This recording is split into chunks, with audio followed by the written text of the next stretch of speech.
welcome to Women and Children First. Women and Children First is one of the largest feminist bookstores in the country. It's also one of the last. The store opened in 1979 and has since moved twice to their current location in Andersonville, an area known for its diversity and LGBTQ+ community. Women and Children First was co-founded by Ann Christopherson and Linda We Bubin. do have Susan Faludi coming May 10th. I spoke to Bubin about how Women and Children First found its roots 38 years ago. At that time, there were 60 independent bookstores in the Chicago area. We were rich with all kinds of specialty bookstores.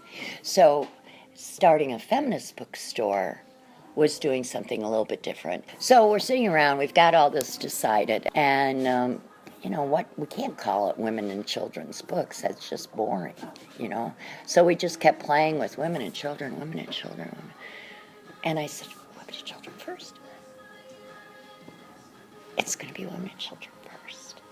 And we just knew it was the right, you know. It was a light bulb moment, it really was, it was great.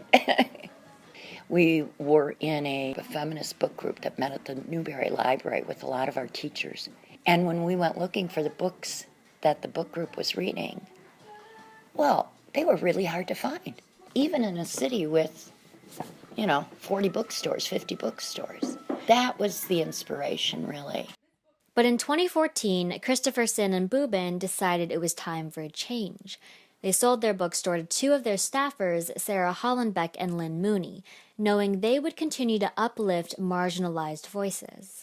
We pride ourselves on curating our selection to reflect a stridently feminist mission.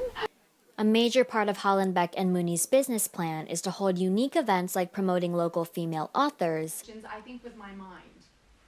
and hosting activism panels on subjects like civil disobedience. Even all of you who may think otherwise, and I know probably many of you think otherwise, you have some collective responsibility for Trump. What do you have to give to the resistance? Stop being a liberal. Just stop it.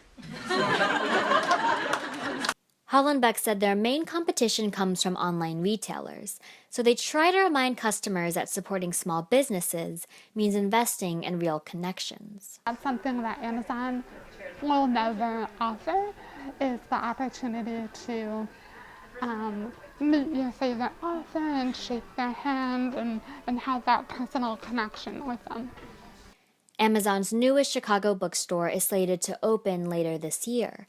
Amazon was unavailable for comment, but with their bookstore opening just 2 miles away from Women and Children First, the Chicago indie bookstore community is worried about the future. I was, really upset when they announced this. My question to everybody was what we were going to do about that.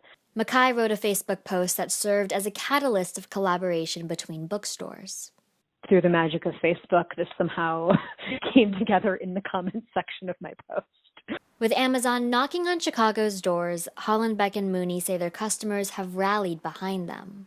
For me, a women's bookstore is both personally vital and vital to the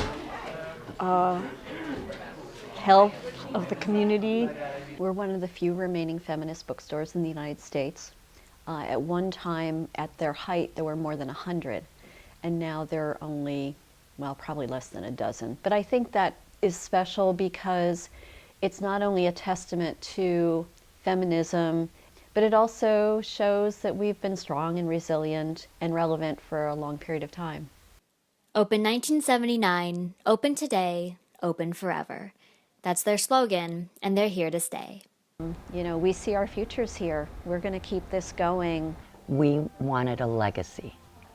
And 2.5 years into the new owners taking charge of this store, I wake up every morning knowing my legacy is safe.